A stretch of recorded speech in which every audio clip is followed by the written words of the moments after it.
से विषय जिला मुख्य चिकित्सा अधिकारी थे सीडीएमओ थे सेठी कहुई विभिन्न कार्यक्रम ग्रहण करने जो फिजियो सेंटर अच्छे कार्यक्रम हो पार पदक्षेप ना फिजियोथेरापीटा आम जदिव से अच्छी फिजियोथेरापिस्ट तो रखा पड़े ना जी डॉक्टर जन बेसिकाली तो मिलित सहयोग कर मनिटरिंग ना क्वाक को आम के प्रोसेस करूनी क्वाक द्वारा मेडिसिन खाई अनेक जगह बहुत प्रकार दुर्घटना घटुच तो क्वाक को कौटे आम प्रोत्साहन देवु ना सर्टिफाइड डॉक्टर जो अच्छे से करेंगे सेमती जदि कौटे भी अभियोग आसो कि कौटे क्वाक जार किसी शिक्षागत योग्यता ना से मेडिसिन दौरान जब आसे आमर किसी भी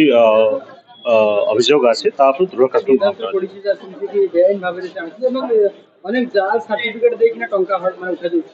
सेमती आसिले निश्चित भाव कार्यक्रम हम किसी असुविधा नहीं।